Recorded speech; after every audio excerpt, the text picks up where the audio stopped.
Welcome to Priceless Takes. And we are live from South Carolina in the United States. Welcome back, everyone, to Priceless Takes, episode 29. I'm your host, Luca Price, and today with me, I have my two fantastic guests, Oscar Hardcastle and Tyson McMullen. Boys, how are you today? Very well, thank you. Very good, very good. Now, listen, there's a lot going on in the NBA playoffs right now, and we have a lot to get into. The Los Angeles Lakers wrapped up their series last night. The Golden State Warriors could not win a home game six and go back to Sacramento to play the Kings tomorrow in a do or die game seven. And we have a bunch of second round series that are getting kicked off tonight, mainly the Denver Nuggets and Phoenix Suns. But we will give you our thoughts on the latest of round one and our predictions for the three rounds of the second round that are set in stone. But we will get straight into it, guys. The Lakers eliminated the Grizzlies in an absolutely whopping fashion. They wiped them off the floor in game six. They won by 40 points with a final score of 125 to 85. Now, the Lakers had a lot of contributors, but mostly with the biggest surprise was D'Angelo Russell, who had 31 points in the game with 5 3-pointers. LeBron and AD both had their fair share. LeBron had 22 points on 70% field goal percentage, while Anthony Davis had 16 points, 14 rebounds, and 5 blocks. Big stat line for him. The Lakers shot 50% from the field. The Grizzlies shot 30% from the field. And this, guys, was the main story of the game. So I want to know, Tyson, well, for that matter, both of you predicted this series correctly, which I will add. Very good from you guys. I, unfortunately, was on the losing end of this series, which was maybe expected, but unexpected for me. But Tyson, as a resident Laker fan, I'm going to ask you first, what are your overall thoughts on this series and how it played out? Look, I just think it shows what the Lakers are capable of, you know? Like this is what good Lakers ball is. Like it starts on the defensive end. Darvin Ham promotes defense heavily. And Mm, it's proven with 55 total blocks in 6 games. That's insane. And especially coming from AD most of the time, yeah, the offense sort of just falls into place because LeBron yeah. um can take a step back. LeBron doesn't have to be LeBron on this team. He can just sit back, be a playmaker, and let everyone else do the scoring, as because it shows everyone's stepping up. But when LeBron wants to be LeBron, he can still do it. We've shown in game five, or was it game four? Um, sent to overtime. I can't remember which one. But Game yeah, four. LeBron can turn up when he wants to turn up. But yeah, very good game from the Lakers, and it's just a little glimpse of what their standards are.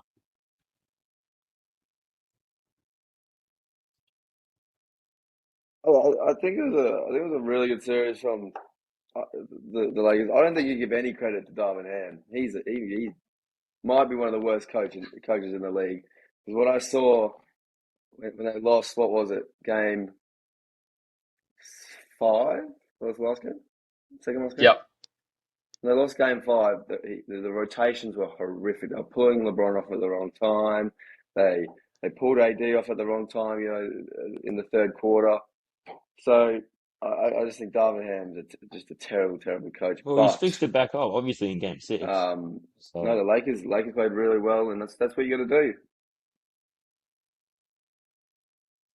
Yeah, you can say that, but is it Darvin Ham or is it just the guys balling? Like at the well, end I of the day, mean, I think that Memphis played horrifically, and they should have played better because they're a top team in the league, and but the Lakers were able to win, and I just think you can't give I much of that credit to Darvin Ham. I think the defense just was the main factor there. So, Yeah, got to come from somewhere. Yeah, I'm going to cut Darvin Ham some slack purely because he's a first year head coach and it is his first playoff series. So I don't think everything is going to go to plan. And I think he's still tinkering with some lineups because this is a fairly new team.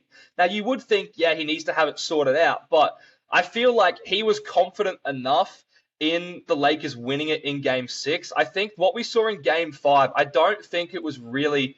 Um, a true representation for the whole series. I think it was really just that game where he got caught out with the rotations. And I think he's not going to do that again. I think it was more of a testing thing. But I do agree, he took AD off in game 5 at the worst time because then the Grizzlies just went on an absolute mega run and blew the Lakers out of the water.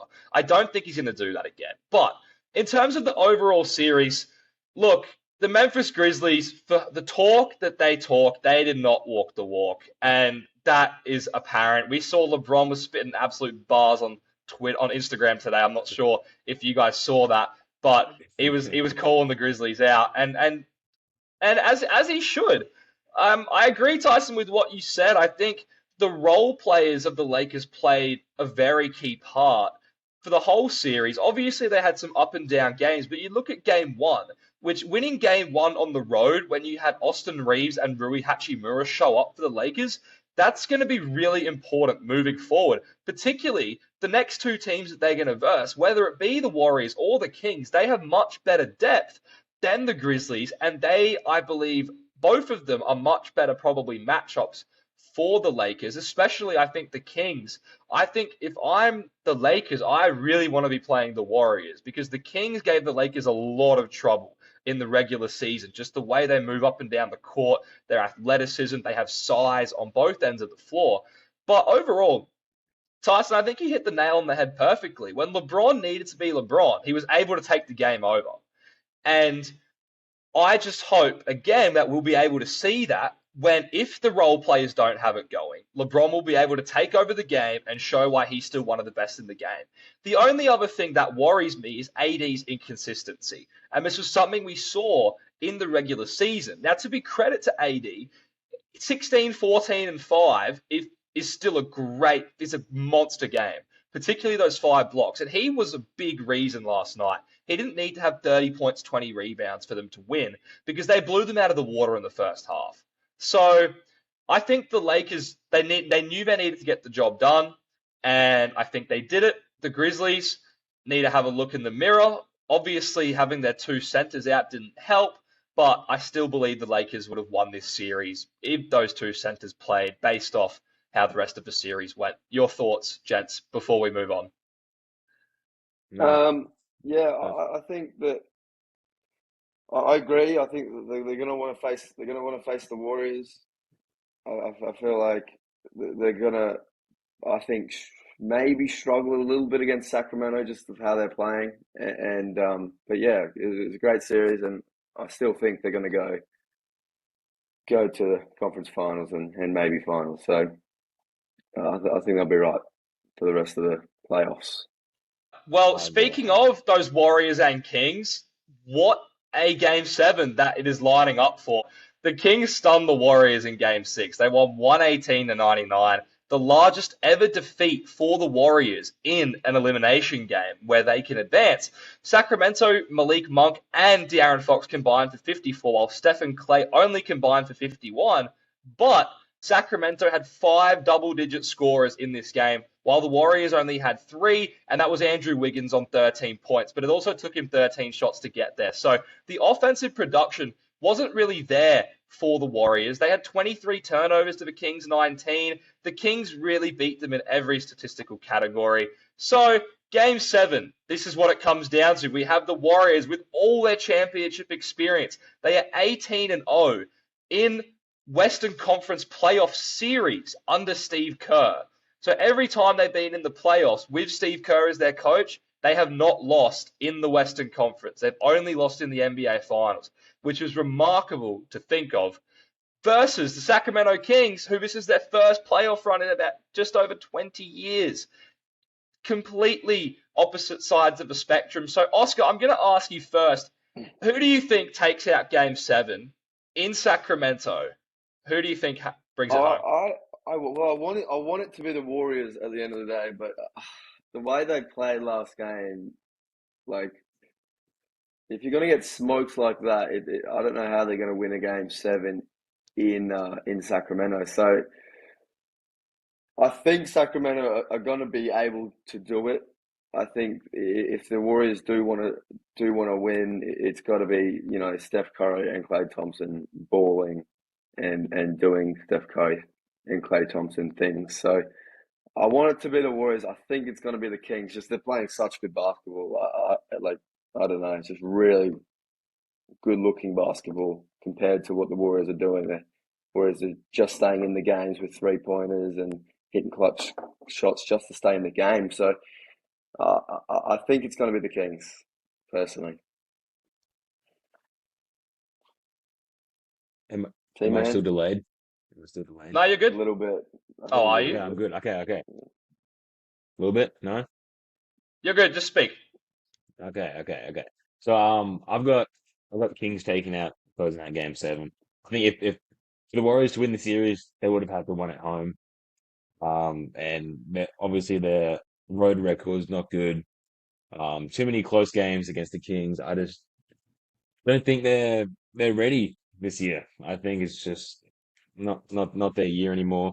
And the Kings just seem a bit better at the moment, especially with Monk coming off the bench and Yeah, he's being a balling. major He's scoring been the production from him. difference. I just don't think the Warriors can keep up at this rate. So yeah. Yeah, listen, I've really been going back and forth and back and forth. And at the start, when we projected this series, I thought we all agreed, but I remember also I said specifically that the Warriors are going to need to close it out at home.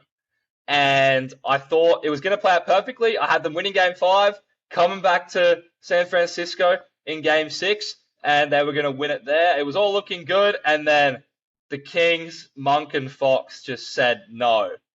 Now, in saying that, I understand we're in Sacramento. They have home court advantage, and the Warriors winning one game on the road was a challenge in and of itself. But when push comes to shove, I just believe that Steph Curry is going to lead them to victory. And not only Steph Curry, but I believe Klay Thompson is going to as well, because we see how Klay Thompson normally plays in big elimination games. And game six, Klay was not in Chase Center the other night. He wasn't really there. So I think because of that, he is due for a hot game. And I believe that he is going to come up with the goods in game seven. Steph Curry for his career averages 28.6 rebounds, 7 assists, 43% from the field and the 3-point line. 2-2 all time in game sevens. Now keep in mind the Warriors haven't played a game seven since 2018, and that was against the Houston Rockets of James Harden and was supposed to be Chris Paul, but wasn't Chris Paul. So they have actually not played in a high elimination game in a game seven for 5 years now. But I just believe that the Warriors have the heart of a champion and they're going to come home and just rule the roost. And I just believe Steph Curry is going to have more than 28 if they want to win this game. And they're going to need to make some adjustments, but I just believe that I would rather bet my money on Steph Curry to win me a game than I would on De'Aaron. And I know De'Aaron Fox has missed a clutch, but this is game seven. This And he's balling at the this is moment. game He's seven, playing and so I know well. he's played great this playoff series, but it's his first game seven. Now, I this could think be it could be the passing of a torch moment, but I just refuse to believe that the Warriors are done because I counted them out once in this series when they went down 2-0 and didn't have Draymond Green for game three, and I'm not going to make the same mistake twice and count them out again.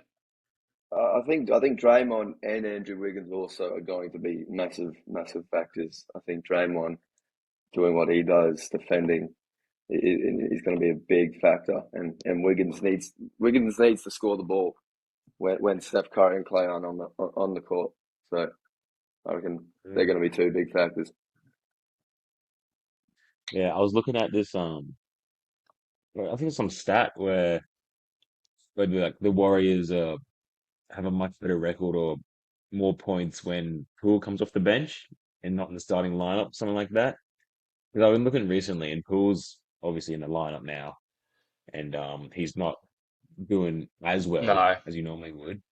So maybe that's the switch they need, just that extra push off the bench to keep up with maybe Monk or something. So yeah, Yeah, Jordan Poole has had an absolutely shocking playoff series, and He Yeah, started. He started off. He actually had a pretty good regular season, but he started coming a little bit unstuck towards the end. I thought I'd watched a lot of Warriors basketball this season, and I thought his decision making, particularly in late game situations, wasn't very good.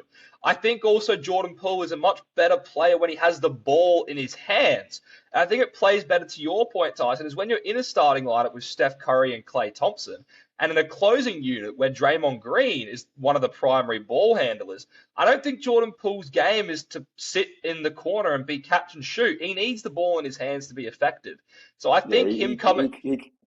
He can't be a fourth, fifth option like if he No, wants to play well. So no. So I think you might be right, but I think even if they go to someone else in clutch time, if they go to one of those younger guys, that could play better for them. We don't know that, but ultimately, it's going to be. I think we can agree it's going to be close. I don't know. Do either of you I have hope the so. Kings? Do Hope you it be think the Kings will win? Because sometimes we don't see very close game sevens. We see one team control the game and the other team just is playing catch up the whole time.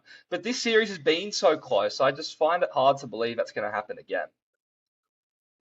Hmm, I don't know. It's really hard to say with these teams because they're because just it could be a blowout game. Like yeah, it it's could be definitely because easy they either both have way.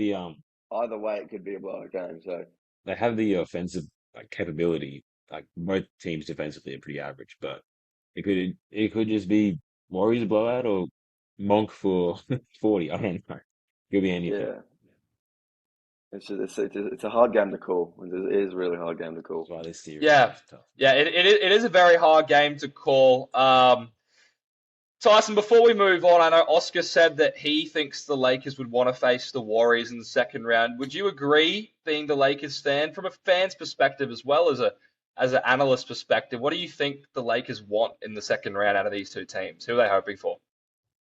Um, well, I was just thinking about the regular season. I think we've lost more games to the Kings and the Warriors and just the Yeah, way we play. But I think also the different rosters have a bit of effect on that. But with the new lineup and Warriors had their full lineup as well. We were pretty successful and I think we can definitely contain the Warriors better than the Kings. yeah. So I'd probably say Warriors, hoping for Warriors, but Kings, I hmm, that doesn't really matter. I do want to change mine. I don't think. I think it's the other way around because Okay.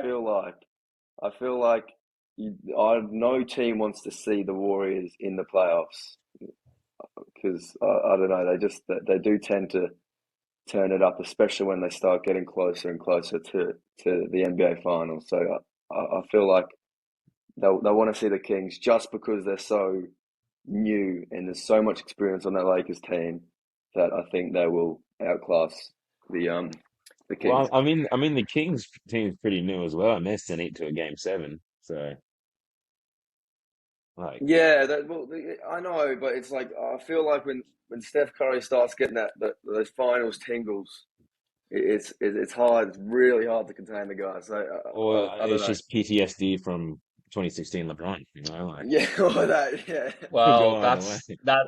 honestly part of the reason why I think that they'd rather play the Warriors because I think deep down I think the Warriors know that LeBron owns them and they don't have KD anymore. But look, we can see we'll see who they verse. But Don't personally, know about owns them, Luke. Like they well, must be well, still I mean, yeah, but still must. really, Yeah, it's still. I think maybe not. I think psychologically the Warriors fear LeBron personally.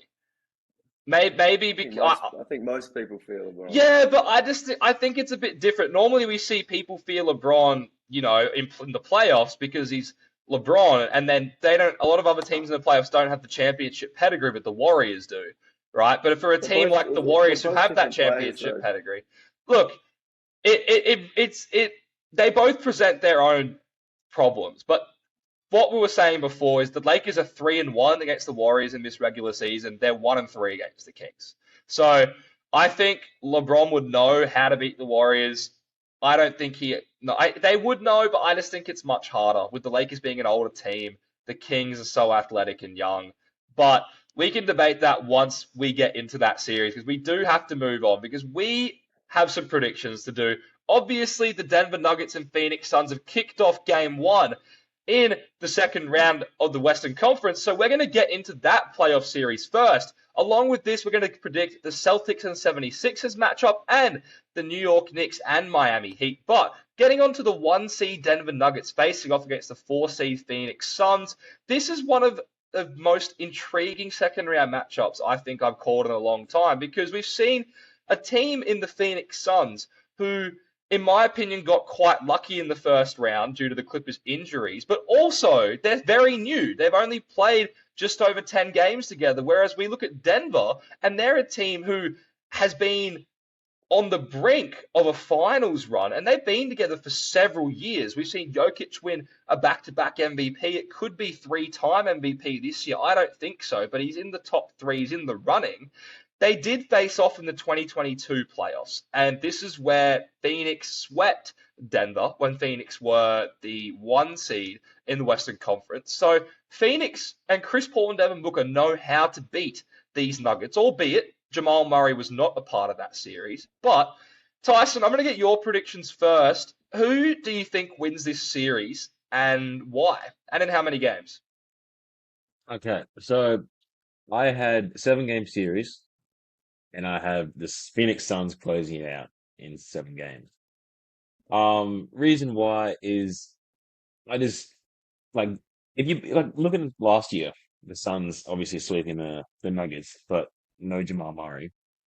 If you compare the rosters now, Jamal Murray wasn't there, obviously, but now he's back. But then you also have Kevin Durant, and I know Kevin Durant is obviously a much better player than Jamal Murray. Although they're slacking some defense with no Cam Johnson or Bridges, but I just think this team is better than the Nuggets, and I just think they know how to beat them. They've done it before, and I think they'll just do it again. They just got some good players, and they know how to hoop. So yeah, Yeah, I agree. I think that the Suns are going to win in 7 games. They're losing at the minute, 51-68 to the Nuggets. So, but I that's why it's think 7 games. after it does. I think it will take the Suns a little bit of time to warm up and get into the flow and learn a bit more about how to play together through these playoffs. I just think Kevin Durant, Chris Paul, Devin Booker. It's very hard to very hard to beat that team in any amount of games. So I think the Suns will take it in 7. Yeah, listen, like I said in the rundown, very difficult series to pick. And ultimately, my decision comes down to the experience of these two teams and ultimately the matchups of these two teams. And for me, I believe that Denver has been the most consistent team in the Western Conference. And I believe that this is going to show for them in the playoffs. But a lot of the reasons, honestly, why I have Denver winning in 7 games is a lot of the same reasons why I also had the Clippers winning in round one, except we didn't really see it come to fruition because And how'd obviously that go? the Suns, look, Not if you're gonna from look, if Jokic and Jamal Murray get injured the same way that Kawhi got injured, then the Leave it up Suns are to gonna win Luca this. to say. The Suns are gonna Leave it up win to Luca to this. say they're going to win the same way No, as the Clippers were going to win it. no, because I'm just saying, Tyson, you conceded that Kawhi and Paul George equaled a win for the Clippers. Oscar, I don't think you yeah, conceded that, but I believe that I they only No. needed. I only think they needed Kawhi. But besides the point, I just think that against an experienced team. Now, we've seen Denver the whole of this year. Last year, they didn't have Jamal Murray. The year before, they didn't have Jamal Murray. He had that big injury. But Jamal Murray and Jokic are both averaging 27. Well, Jamal's averaging 27 and 6 with the 42% from 3-point range. Jokic is averaging 26, 12, and 9. So they are averaging quite good numbers against the Minnesota team that I believe was a better team than the Clippers without Kawhi and Paul George. And the Phoenix Suns still struggled. Like, let's not forget, they didn't whitewash the Clippers. It's just the Clippers had no real closers without Kawhi and Paul George. And obviously, when you have Devin Booker and Kevin Durant on the other side, they're just going to run through them in crunch time. But Nikola Jokic and Jamal Murray, they can close. And in the same way that DeAndre Ayton dominated the series against the Clippers bigs, Jokic is going to completely dominate against DeAndre Ayton. And there is absolutely nothing him or Bismack Biyombo or Jock Landau, our Australian brother, can do with him. There's absolutely nothing they can do with him. And I just think that Jokic is going to be the best player in this series, and this is why they're going to win. But I don't think Phoenix has enough. I think Kevin Durant was too passive in that last series. Okay? Booker got double teamed, and Kevin Durant got open shots. Kevin Durant he's just sitting around. And if he's Booker still dropped 37 because Booker's that, but I think the Nuggets are a much better team than the Clippers do. I think the Nuggets are so much better. Even with Kawhi and Paul George, I still think the Nuggets are a way better team than the Clippers. And I think they present a whole bunch of new challenges that the Clippers didn't give them. I think it's going to be 7 purely because of the firepower that Phoenix have. And if they just catch fire, then Denver can't do anything with them. If Phoenix have one of those nights where they had like they did in game 3 against the Clippers, where they have every single player on their team shoot over 50% from the field, Denver's not going to be able to do anything with them. But I don't think that's going to happen. I think Denver is really going to beat them. And I think it'll be in 7 games, but I wouldn't be surprised if it was in 6. I just think Denver are a matchup. I don't think they're a good matchup for Phoenix. I think they have too much experience, and they've been together for too long. I think you're right, but we saw holes. They lost that game to the Timberwolves. To Minnesota. I'll respond to that in a second. We saw holes. You know, if Jamal Murray goes and shoots 30% from the field, it's like Jokic can't be the only one doing everything on the court because it's not a he's not going to be. Michael Porter is also like in terms of shot 33% in that game as well. Well, I'm just saying, okay, but the Minnesota game, 40 minutes. They were up 3-0, okay, and they were just like, okay, they're gonna just like let us win because it's gonna be a sweep, okay. I don't think when the Denver Nuggets going up. Thinks like that. Yes, they. Well, no. Well, Minnesota didn't think that, but Denver did. Denver had no pressure on them at all, and Minnesota professional basketball players don't. Athletes do not think like that. They think we're going to close this game out in 4. We're going to sweep them. Why would they play an extra game? Because thinking. No. Well, listen, because players don't think like that. When teams who are up 3-0 in the playoffs have never lost a playoff series throughout the history of the NBA, I believe you're allowed to think that. Okay. It doesn't. These are professional athletes. They don't think that. Okay. We think they think that. They don't think that. Okay. There's no way. I'll let you continue. There's no way. I think if Jokic has got every game Jokic plays is going to be good. He's going to play well. We know this. He's consistently good. 20 plus points, 10 plus rebounds, 8 plus assists every single game. We know this is going to happen. So I think it's up to everyone else to also play well. And if they don't, they are going to get whitewashed by the Suns. Well, not whitewashed, but they're going to get smacked because they get too much firepower. I think that KD, Booker is just unbelievably good together. They're playing well. Yeah.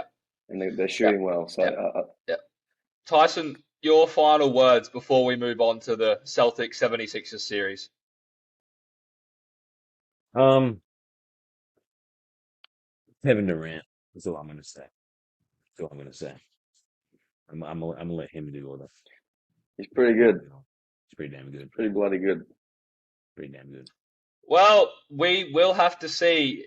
Devin Booker was that guy in the first round. He averaged 37 points for the series on 60% field goal shooting. So we'll see if he can We'll see if he can keep that average up. But we are going to change gears to the Eastern Conference, where we have the Boston Celtics and the Philadelphia 76ers, the 2-3 matchup, with the Celtics having home court. This is a series that we have debated before we even officially knew this series was going to actually take place, because the writing was on the wall that the series was going to happen eventually. And then Atlanta won 2 games. And then Atlanta, exactly. All a bit shaky. Exactly.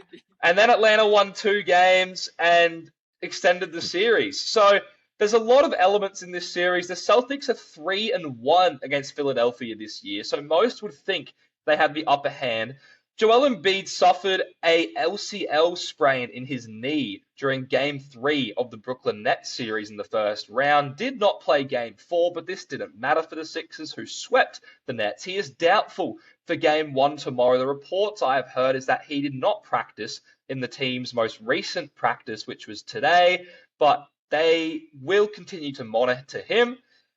Oscar, I'm going to ask you first this time. Who do you think wins this series and why? And how important is Embiid's health in this series? How much does that influence your prediction?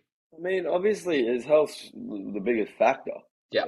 I think 76ers, I said them in 7, them winning in 7. I think it's going to be a close series either way. Obviously, Embiid's, if he's out the first game, they're probably going to lose that first game if Embiid's out. So, but we don't know. I mean, the 76ers can play well without him. But I think Embiid's, it's the biggest factor, and if he's not there, it's going to be a very, very tough series for the 76ers. I mean, he didn't play that great. He didn't play up to MVP level in the first series against Brooklyn, but Brooklyn's not a bad, pretty good defensive team, and I think that a better matchup for Embiid. The Celtics team's a better matchup for Embiid, but if he's not there, they're going to struggle, I think. So, yeah. Look, I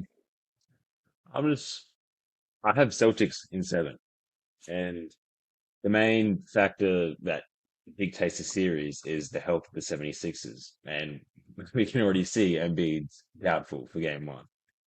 So I'm not really surprised personally. I don't know about you guys, but without obviously their main superstar, I just don't think they can compete with a better team as the Celtics. Like they won without Embiid against the Nets, but it's the Nets, The Celtics obviously more structured team, 2 superstars, quite unstoppable, but I don't think the 76ers can contain him as well as health. So I also think that we saw the Celtics lose 2 games against Atlanta, and they've got a defensive player of the year in Marcus Smart, on Trae Young, and he dropped 38 points still. So I think that if one of the best defenders in the league is getting 38 dropped on his head, you think Al Horford's going to contain Joel Embiid? There's no way. I just think that when Embiid's there, and we know he plays through injury all the time. When Embiid's there, how's playing through his injuries gone for him in the playoffs previously? It doesn't matter. We know he does it. He's been doing it all season. He's been injured all season, and he's played through, a lot of games that he was injured. So I think he'll play through his injury. He did it. When they lost to Toronto, he had an injury in that Toronto series, and he played through it. I know they lost, but he had an injury last year against Miami, and they lost. He plays through him. He's a tough cookie, that Joel Embiid. So I think he'll play through most of his injuries, even if he doesn't play Game 1. And I think he was going to have a feast on Al Horford. Yeah, Oscar, look, really what you just said kind of plays into my point, is that we've only seen Embiid play injured in the playoffs, and that hasn't brought great success for Philadelphia. So I don't see why that's going to change this year, because personally, this year, during the regular season, he was predominantly playing through a calf injury. Now, we can go back and forth on whether we think a calf injury is worse than a knee sprain, But historically, for most basketball players, it's the knees that is what they are scared of the most. Because the calf is more so, just thinking about it from a physiological point, it's more on the back of your leg. And I guess you kind of need to run with it more, but your knees are more susceptible to contact than your calves. We've seen tons of players that we all love. Oscar, you are one of the biggest Derrick Rose fans I know, and we saw him and what the knees did to him. So I think that this is something to be concerned about for Philadelphia. Oh, But I hate the fact that Embiid's injured because I want to see everyone healthy and I want to see everyone playing. Now, in saying that, I don't think Embiid's health is really going to change my prediction for the series. I have the Boston Celtics in 6 games, and I think that they're just a better team than Philadelphia. At the end of the day, I think Philadelphia are their own worst enemies. And it starts from Doc Rivers, who, as a head coach, has blown the most 3-1 leads all time. And we've seen the teams he's coached. We saw what happened with the Clippers. He couldn't get it done. He could get it done with the Boston Celtics. Kudos to him. And he hasn't been able to get it done with the Philadelphia 76ers. We've seen someone in James Harden who has not made the NBA Finals, but he's been in those positions. He had a Game 7 against the Golden State Warriors. Now, be it, that was one of the best teams ever assembled, and he didn't have Chris Paul. So that did happen. But we've seen James Harden. Luca, you are a walking contradiction about your Clippers. We've seen. It's either it's the injuries, and when it's not the injuries, it's Doc Rivers. Like, come on, you got to choose one. Like, it's both. But no, it's both. But listen, no, it's both.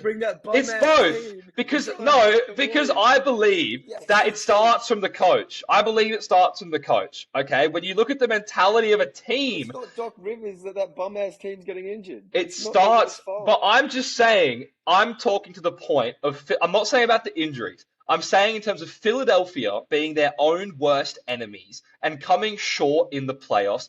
That comes from a coach who has also countless times come short in the playoffs in recent memory. Fourth most playoff wins as well. I understand that, but that's good. But it's great because he's good enough to get his team to the playoffs, but he hasn't been good enough to lead his team to a championship. Now, what the famous saying in sports is you need to update your resume.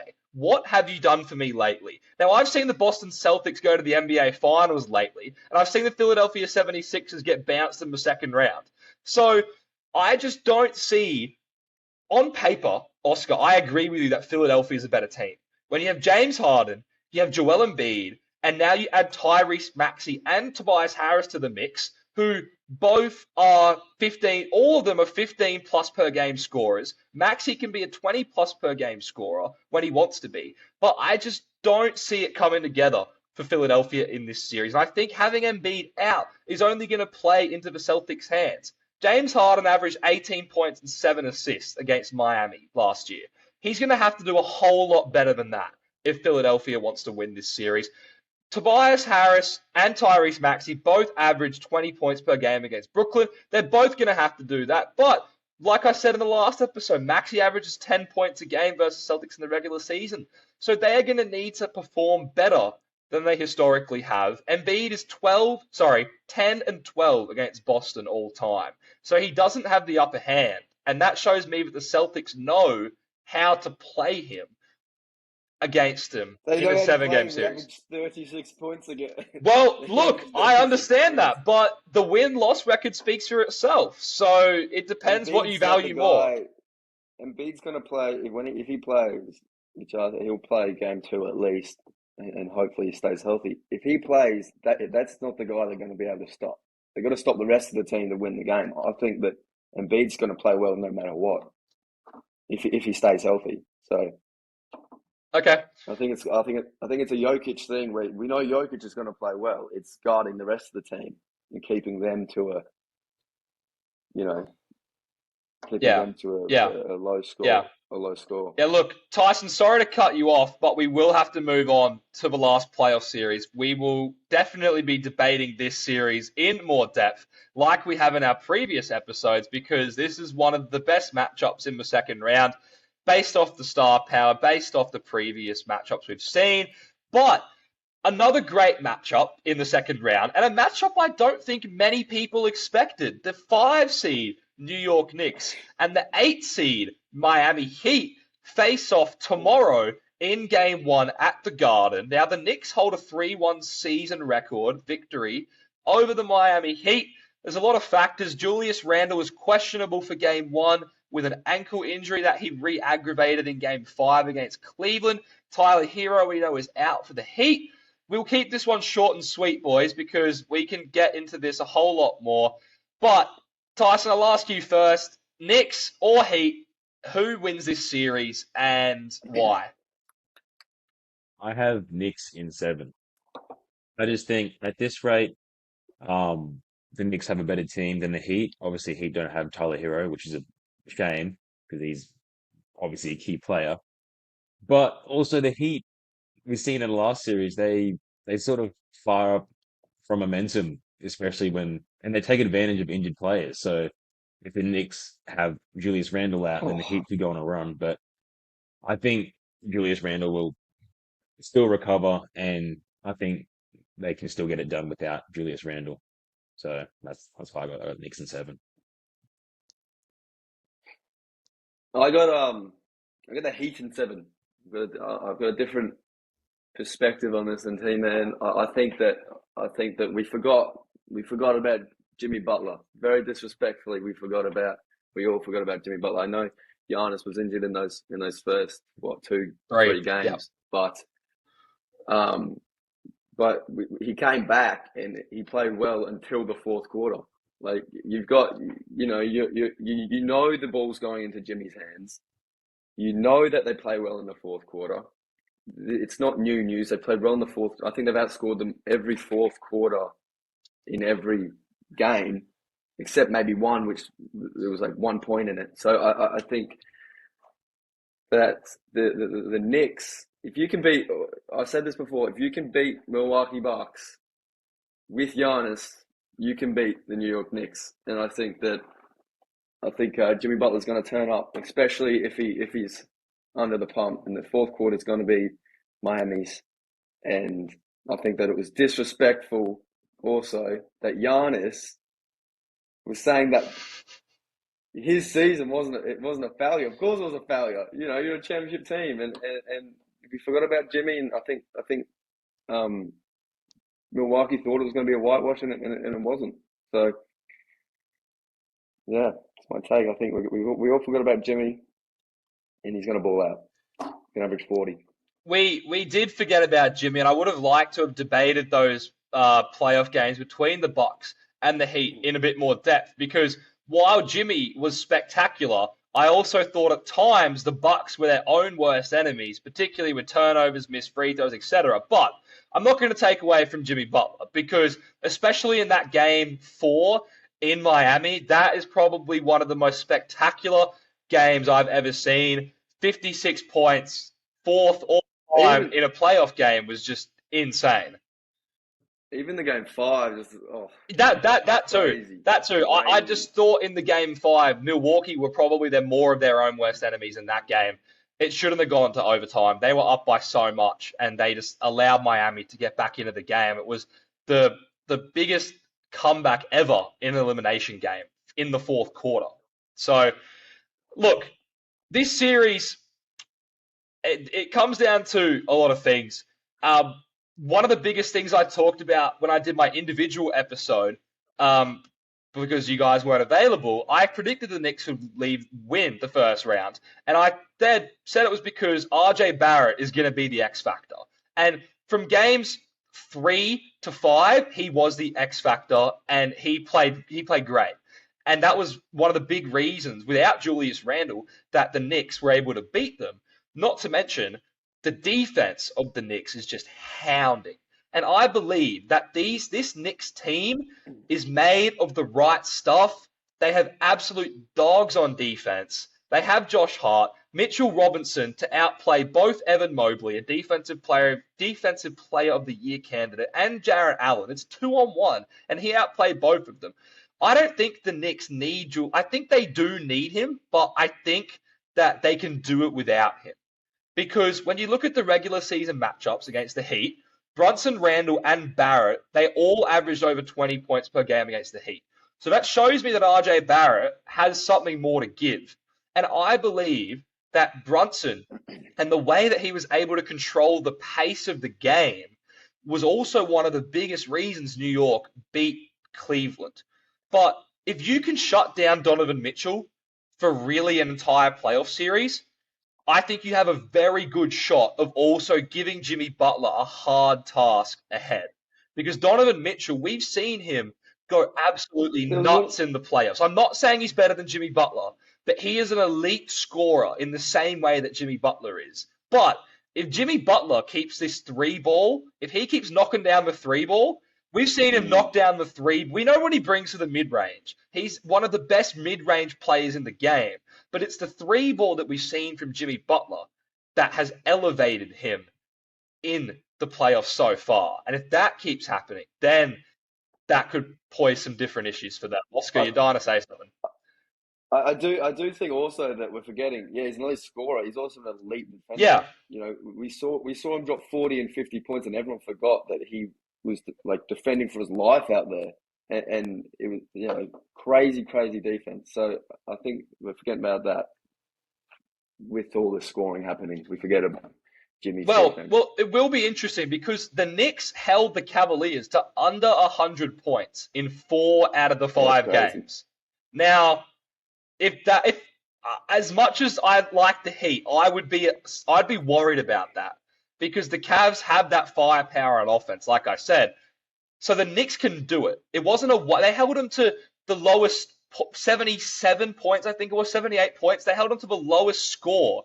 The Cavs were the first team to score under 80 points the whole season. The Knicks did that in the playoffs. I don't think that can be underestimated. I think the Knicks defense is really special. And I think that this will show in the Miami Heat series again when they have another tough task in Jimmy Butler.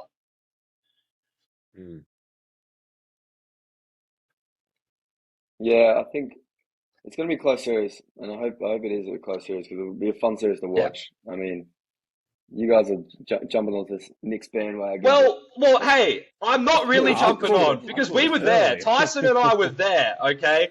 We've been on it for a little bit. We've been on it for a little bit.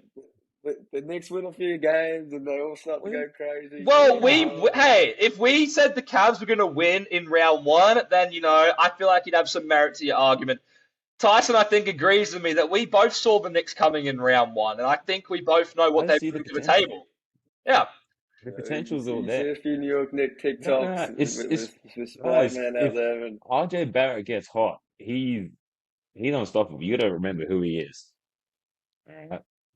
So when he gets going, he gets going. Same, they got sharpshooters as well. Quentin Grimes, he's quite good with the three ball in the regular season. Like maybe making like three a game, something like that. He can step up big, and don't forget about Emmanuel quickly. Runner up, 6 man of the year. Yeah, look, the Knicks have a lot of weapons. We're going to continue to debate these series as they unfold. I am hopeful to catch this Game 7 tomorrow because I will be on a plane back to Australia. Hopefully, we can have an in-person episode when I'm back and we can have some live debates because that would be entertaining. I know many people in the audience have sent DMs to the Instagram account asking when I'll be back in the country, but hopefully I catch this Warriors game this weekend. But, ladies and gentlemen, that is all for episode 29 of Priceless Takes. Make sure to follow us on social media. We have Instagram and TikTok as well as YouTube if you want to watch the full video episodes of our podcast. Listen to it on Spotify. But I appreciate the engagement with the followers and on the social media accounts. Tyson, Oscar, thank you, boys, for being here. I appreciate it. Thank you. Hopefully we will see each other in person soon. I'm your host, Luca Price. That is all for Priceless Takes episode 29. We will see you next time.